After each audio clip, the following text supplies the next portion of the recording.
وہ یتیم بچہ نبی پاک علیہ السلام کے پاس آیا. اچھا السلام علیکم ورحمۃ اللہ وبرکاتہ. دوستو، نبی کریم صلی اللہ تعالیٰ علیہ وآلہ وسلم یتیموں پر کس قدر مہربان تھے، یہ بیان سننے کے بعد آپ کو پتہ چلے گا. اس بیان کو پہلے آپ سنیں. مگر جو میرا آج میسج ہے وہ یہ ہے کہ جو نبی پاک سے رب نے ارشاد فرمایا وہ آیت کیا ہے؟ فَأَمَّا الْيَتِيمَ فَلَا تَقْهَرْ. تو کسی بھی صورت یتیم پر سختی نہ کرو. یعنی یاد رہے کہ نبی پاک علیہ السلام کو اللہ کریم نے بے مثل و یکتا بنایا. ماں باپ کے ظاہری سہارے کے بغیر آپ کو اس بلند ترین مقام پر پہنچایا کہ لاکھ سہاروں والے بھی وہاں نہیں پہنچ سکتے ہیں. اے پیارے محبوب علیہ السلام، آپ کا والی وارث اللہ پاک ہے. اب آپ بے سہاروں کا سہارا بن جائیے. یتیم جس کو ماں باپ کا سایہ میسر نہ ہو، اے محبوب علیہ السلام آپ اس کو اپنے دامن میں لے لیجئے. اب اسلام سے اگر پہلے کی تاریخ پڑھے نا تو یہ پتہ چلتا ہے کہ بڑی بڑی برائیاں تھیں. ان میں ایک بڑی برائی یہ بھی تھی کہ لوگ یتیموں کا مال کھا جاتے تھے، ان پر ظلم کے پہاڑ توڑے جاتے. جس کے والد دنیا میں نہیں ہوتے تھے یا والد کا انتقال ہو جاتا تھا، ان کو طرح طرح سے ستایا جاتا، بری نظروں سے دیکھا جاتا. والد اگر وراثت کا مال چھوڑ جاتے تو رشتہ دار قبضہ کر لیتے. چچا یا تایا جو سہارا بن سکتے تھے، سہارا بننے کی بجائے ان یتیموں کا مال ہڑپ کر کے ان کے حقوق پامال کرتے. نابالغ بچے کو تو ویسے ہی سمجھ نہیں ہوتی کہ ابو نے کیا چھوڑا ہے، اور رشتہ داروں کو کرنا تو یہ چاہیے کہ اس کے مال کی حفاظت کریں تاکہ یہ بچہ بالغ ہو جائے تو اس کے والد کا جو مال ہے اس تک پہنچایا جائے. مگر اس کی نابالغی اور ناسمجھی کا فائدہ اٹھا کر اس کا مال ہڑپ کر لیا جاتا. یتیم بچی ہوتی تو جناب مال کے لالچ میں رشتہ داروں میں سے کسی کا نکاح کرا دیا جاتا اور وہ مال پر قبضہ کر کے اس بیچاری کو طلاق دے کر دھکے دے کے گھر سے نکالتے. یہ دور جاہلیت کا حال تھا. اب اللہ پاک کا فضل ہوا، یتیموں کے سہارا، غریبوں کے آقا مکی مدنی مصطفیٰ صلی اللہ تعالیٰ علیہ وسلم دنیا میں تشریف لائے. اب پھر گویا بے سہاروں کو سہارا مل گیا. وہ مشہور نعت کے اشعار ہیں نا، وہ نبیوں میں رحمت لقب پانے والا، وہ نبیوں میں رحمت لقب پانے والا، مرادے غریبوں کی بر لانے والا، مصیبت میں غیروں کے کام آنے والا، وہ اپنے پرائے کا غم کھانے والا، فقیروں کا ملجا ضعیفوں کا ماوا، یتیموں کا والی غلاموں کا مولا، رہا ڈر نہ بیڑے کو موجے بلا کا، ادھر سے ادھر پھر گیا رخ ہوا کا. اللہ اکبر. کیسے کیسے واقعات ہیں. مکہ مکرمہ کا ایک دن ہے، ایک یتیم بچہ، امت کے فرعون. جی ہاں، اس امت کا فرعون کون تھا؟ وہ ابو جہل تھا. اس امت کے فرعون نے اس یتیم کی پرورش کی ذمہ داری اپنے سر لی اور سارا مال اس بچے کو جو وراثت میں ملا تھا اس نے قبضہ کر لیا. اب چاہیے تو یہ تھا کہ ابو جہل یتیم بچے کی حفاظت کرتا اس کی، لیکن بدبخت غیر مسلم تھا. اس کے دل میں حرص و ہوس بھری ہوئی تھی. پرورش کرنے کی بجائے سارا مال اس نے ہڑپ کر لیا. ایک دن وہ یتیم بچہ آیا اور اس نے ابو جہل سے اپنا مال مانگا. ابو جہل نے، بدبخت نے، اس یتیم بچے کو دھکے دے کر گھر سے نکال دیا. قریش کے سرداروں نے اس یتیم سے کہا کہ اگر تمہیں اپنا مال چاہیے، اپنا حق چاہیے تو مسلمانوں کے نبی صلی اللہ علیہ وسلم کے پاس چلے جاؤ. وہ یتیم پیارے آقا علیہ السلام کی بارگاہ میں آیا. اچھا، قریش کے سرداروں نے یہ بات مذاق کے طور پہ کہی تھی کہ وہ تو کچھ نہیں کر سکیں گے، معاذ اللہ ہیں، ابو جہل کا کیا بگاڑیں گے. خود بھی نبی پاک علیہ السلام کی جو اپیرنٹلی لائف تھی وہ تو غربت والی لائف تھی.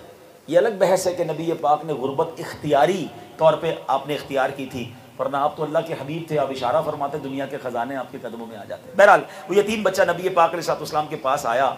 اچھا، اسے ان قریش کے کفار کو کیا پتا تھا کہ میرے آقا تو وہ ہیں جو اشارہ فرمائے تو چاند دو ٹکڑے ہو جاتا ہے، آپ دعا فرمائیں تو سبحان اللہ جو ہے وہ کیا سے کیا ہو جاتا ہے.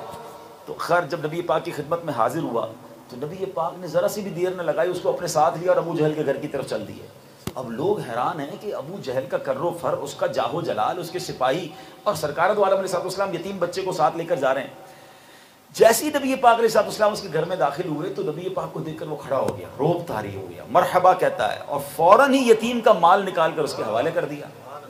اب ابو جہل کے دوستوں نے کہا تمہیں کیا ہو گیا، یہ تو تمہارے دشمن ہیں، تم اسلام کا انکار کرتے ہو، ان کو نبی نہیں مانتے ہو، آج تو موقع تھا معاذ اللہ ان کی انسلٹ کرنے کا اور تم نے اٹھا کر ان کو مال دے دیا.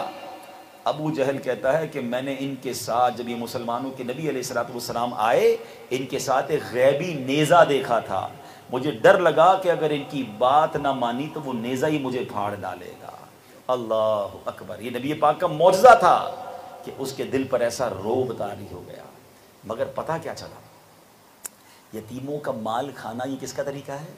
یہ کفار کا طریقہ ہے۔ اور قرآن نبی پاک علیہ الصلوۃ والسلام کو کیا تعلیم ارشاد فرما رہا ہے؟ فَأَمَّا الْيَتِيمَ فَلَا تَقْهَرْ، تو کسی بھی صورت یتیم پر سختی نہ کرو۔ نبی پاک یتیموں پر کیسے مہربان۔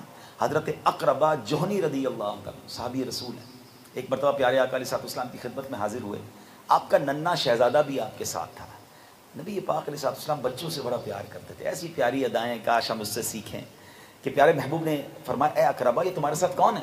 تو والد صاحب نے کہا حضور یہ میرا بیٹا ابن بحیر، یا رسول اللہ یہ میرا بیٹا ہے جس کا نام بحیر ہے۔ تو فرمایا ادنو، اے بیٹا میرے پاس آؤ۔ نبی پاک نے اپنی گود میں بٹھایا، تو پوچھا بیٹا تمہارا نام کیا ہے؟ حالانکہ والد نے بتا دیا تھا، مگر بچے سے اور پیار کا اظہار اور اس کو قریب کرنا ہے، تو بیٹا کہتا ہے کہ بحیر، یا رسول اللہ میرا نام بحیر ہے۔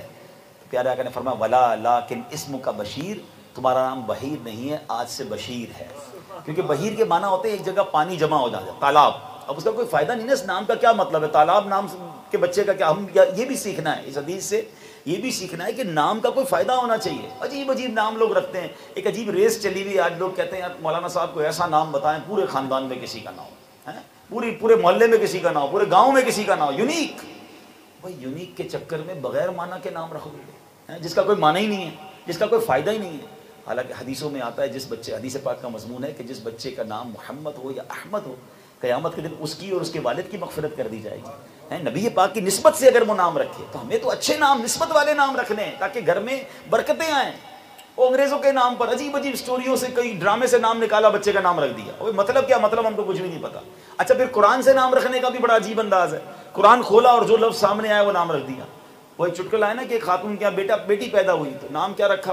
انہوں نے قرآن شریف کھولا تو سورہ کوثر سامنے آیا، انا اعطیناک الکوثر، پہلی بیٹی کا نام کوثر، چلو یہ نام تو اچھا تھا۔ دوسری بیٹی پیدا ہوئی، پھر قرآن کھولا، وہی فصل لربک ونحر، دوسری بیٹی کا نام ونحر۔ تیسری بیٹی پیدا ہوئی، انا شانئک هو الابتر، تیسری بیٹی کا نام رکھ دیا ابتر۔ کہ قرآن سے رکھا ہے؟ بھائی قرآن میں ابتر کے معنی تو پڑھو، نسل کٹا ہوا، یعنی قرآن میں تو لفظ خنزیر بھی ہے، شیطان بھی ہے، تو کیا وہ نام رکھ لیں گے؟ کوئی نسبت ہو، کوئی مطلب ہو، کسی سے پوچھ کے رکھیں۔ اور کوئی حرج نہیں کہ اگر گھر میں، خاندان میں ایک ہی نام کے بہت سارے ہوں۔ امام غزالی کا آپ نے نام سنا ہوگا، کتنے مشہور صوفیاء کرام کے، یوں سمجھیے کہ امام ہیں۔ نام کیا تھا ان کا؟ محمد، والد کا نام محمد، دادا کا نام محمد۔ جی امام غزالی کا نام کیا ہے؟ محمد بن محمد غزالی علیہ رحمۃ اللہ الوالی۔ ہم کہتے ہیں حضور پورے پنڈ میں کسی کا نام نہیں ہونا چاہیے۔ کوئی حرج نہیں ہے، اچھے نام رکھیں، برکت والے نام۔ نبی پاک نے نام ہی بدل دیا، فرمایا تمہارا نام بیٹا آج سے بشیر ہے۔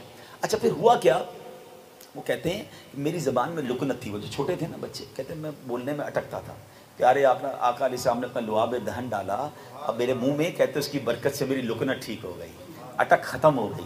پھر نبی پاک نے میرے سر پر ہاتھ لگایا، فرماتے ہیں اب میں بڑی عمر کا ہو گیا ہوں، پورے سر کے بال سفید ہو گئے ہیں، مگر جس جگہ میرے آقا نے ہاتھ لگایا اب بھی وہاں سے سیاہ بال ہی نکلتے ہیں، وہ بال سفید نہیں ہوتے ہیں۔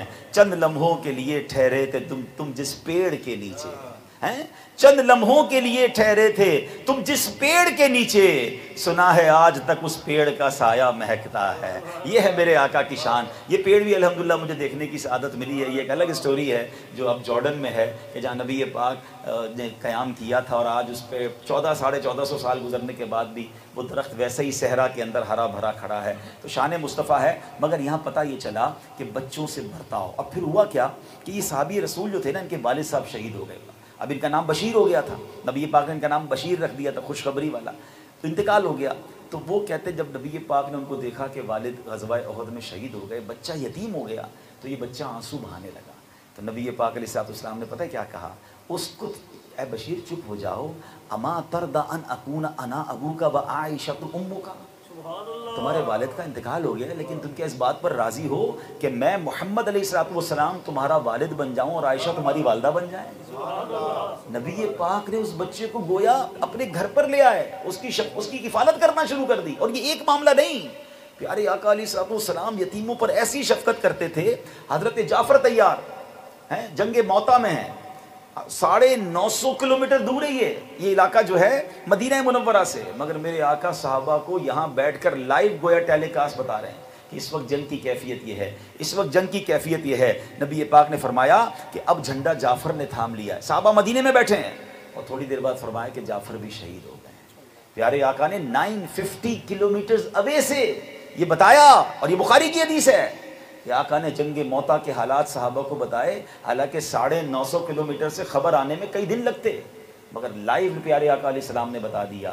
جبھی تو اعلیٰ حضرت کہتے ہیں نا، سر عرش پر ہے تیری گزر، دل فرش پر ہے تیری نظر، ملکوت ملک میں کوئی شے نہیں وہ جو تجھ پہ آیا نہیں۔ اب کیا ہوا، نبی پاک حضرت جعفر کے گھر پہنچ گئے، شہید ہو گئے، ان کے گھر والوں کو خبر دی، پیارے آقا کی آنکھوں سے بھی آنسو رواں ہیں، مگر نبی پاک علیہ السلام نے آپ کی زوجہ سے کہا کہ تم پر بچوں کا فقر و فاقہ کا خوف ہے؟ یاد رکھو، میں یعنی امام الانبیاء جناب رسول اللہ علیہ السلام فرماتے ہیں کہ میں صرف دنیا ہی میں نہیں، آخرت میں بھی ان کا والی وارث ہوں۔ حضرت جعفر کے بچوں کو گویا اپنی کفالت میں لیا، اور حضرت عبداللہ بن جعفر کہتے تھے کہ نبی پاک کا اب ایسا کمال ہمارے ساتھ برتاؤ ہوتا تھا، ہمارے والد تو شہید ہو گئے، ہم یتیم ہو گئے، مگر نبی پاک جب بھی شہر کے باہر سے آتے تھے، اہل بیت کے بچے آپ کی طرف لپکتے تھے، پیارے آقا انہیں اٹھا لیتے، سینے لگاتے۔ کہتے ایک بار نبی پاک واپس آئے تو سب سے پہلے میں حاضر ہو گیا، امام حسن اور حسین نہیں پہنچے، پہلے میں پہنچ گیا، تو پیارے آقا علیہ السلام نے مجھے اپنی سواری پر آگے بٹھا لیا۔ تھوڑی دیر ہوئی تو اب امام حسن مجتبی آئے، میرے آقا کے نواسے ہیں، نبی پاک نے اپنے پوتے امام حسن کو سواری کے پیچھے سوار کیا، یعنی یتیم بچے کو پیارے آقا نے فوقیت دی اور ان کو پیار دیا۔ This is the message for all of you۔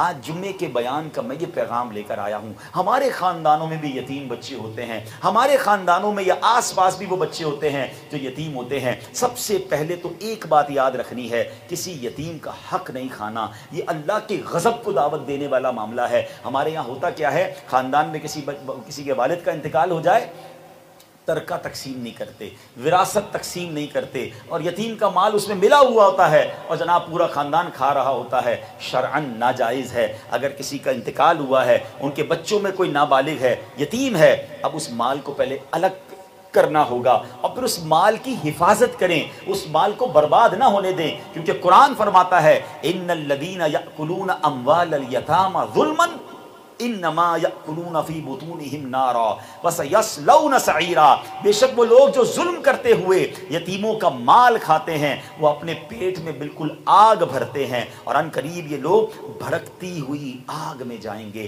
تو کبھی کسی یتیم کا حق نہ مارا جائے۔ میں لائیو بھی یہ بیان جا رہا ہے، میں خدا را یہ میسج دیتا ہوں ان خاندان والوں کو جو یتیموں کا مال کھا جاتے ہیں، جو بیواؤں کا مال ہڑپ کر جاتے ہیں، معاذ اللہ اپنی بہنوں کو وراثت میں حصہ نہیں دیتے۔ ہمیں باقاعدہ لیٹر آتے ہیں، بیچاری اسلامی بہنوں کے لیٹر آتے ہیں کہ خدا را اس موضوع پہ بات کریں کہ ہمارے والد کا انتقال ہو گیا، ہمارے بھائی لوگوں نے سب چیزوں پر قبضہ کر لیا، ہم بہنوں کو کچھ نہیں دیا، بلکہ اب ہماری شادی بھی نہیں کرواتے، اپنی بیویوں کے ساتھ رہ رہے ہیں اور ہم بے سہارا ہو گئیں۔ اللہ اکبر، یہ قیامت کے دن اللہ کو کیا جواب دیں گے؟ یہ تو اسلام آنے سے پہلے کی برائیاں تھیں جو کفار کے اندر تھیں، اور میرے آقا ان برائیوں کو مٹانے کے لیے تشریف لائے۔ آپ نے تو یتیموں کی کفالت کا درس دیا، اور آج پھر یہ امت ان گناہوں میں مبتلا ہے۔ ارے اس مال کو کیا کرو گے کہ اگر کسی یتیم کا مال آپ نے لے لیا، وہ یتیم آپ کا کچھ نہیں بگاڑ پا رہا، مگر یاد رکھو اللہ مظلوم کے ساتھ ہے، دنیا میں بھی اس مال سے بربادی ہی آنی ہے، اور آخرت میں آپ نے قرآن کا وعدہ سن لیا کہ وہ بھڑکتی ہوئی آگ میں جائیں گے۔ اور دوسری طرف جو یتیموں کے ساتھ اچھا برتاؤ کرتا ہے، میرے آقا علیہ السلام فرماتے ہیں مسلمانوں میں بہترین گھر وہ ہے جس میں یتیم اور اس کے ساتھ اچھا سلوک کیا جاتا ہو، اور مسلمانوں میں بدترین گھر وہ ہے جس میں یتیم ہو اور اس کے ساتھ برا سلوک کیا جاتا ہو۔ بہتر یہ ہے کہ یتیم تو آپ یوں سمجھے لاٹری لگ گئی، اگر آپ کسی یتیم کی کفالت کرنے لگ گئے نا، آپ کے والے نیارے ہو گئے۔ حدیث پاک کا خلاصہ ہے میں اور یتیم کی کفالت کرنے والا قیامت کے دن اس طرح ہوں گے۔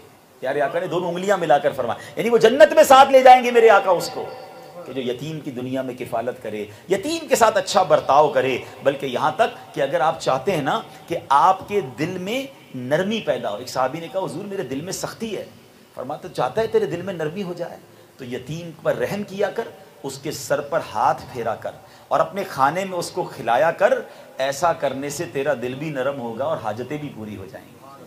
اللہ کرے کہ ہم یتیموں کے ساتھ اچھا برتاؤ کریں۔ یہ جو خاندانوں میں وراثت کا مال تقسیم نہیں کیا جاتا، یتیموں، بیواؤں، بہنوں کو وراثت کا حصہ نہیں دیا جاتا، خدا را یہ حرام ہے، یہ جہنم میں لے جانے والا کام ہے۔ پیارے آقا کی ولادت کا مہینہ ہے، اس بری عادت سے اب توبہ کر لیجئے، اور الحمدللہ ایسی پیاری باتیں دعوت اسلامی کے ماحول میں سکھائی جاتی ہیں۔ ہم یقیناً سیرت مصطفیٰ کو پڑھیں، یقیناً سنیں، مگر کچھ اپنے اندر بھی امپلیمنٹیشن کریں کہ اگر کوئی برائی ہمارے اندر آ رہی ہے، ہماری فیملی میں ہے، تو ہم اس کو دور کرنے والے بن جائیں۔ اور یہاں میں ایک گزارش کروں گا کہ اگر ممکن ہو تو کچھ نہ کچھ یتیموں کی کفالت اپنے ذمے لے لیں۔ اللہ نے مجھے مثال کے طور پہ اگر 3 بچے دیے ہیں اور اللہ نے وسعت بھی دی ہے تو 3 یتیم بھی کفالت کر لوں۔ اپنے گھر میں نہیں رکھ سکتا تو کسی یتیم کی ماہانہ کوئی مدد کر دوں۔ الحمدللہ یہ کام اب دعوت اسلامی کا شعبہ FGRF بھی کر رہا ہے، ہم یتیم خانے بھی پاکستان میں بنا رہے ہیں۔ اس نیکی میں بھی اگر آپ حصہ ملانا چاہتے ہیں تو آپ ہم سے بھی رابطہ کر سکتے ہیں، مگر پہلے میں گزارش یہ کروں گا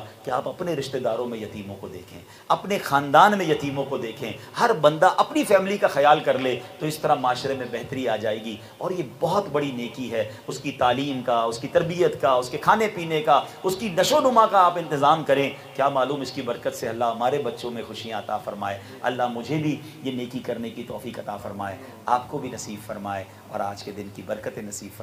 دوستو آپ نے بیان کو سنا، اپنا رائے ضرور دیجیے، یہ بیان آپ کو کیسا لگا۔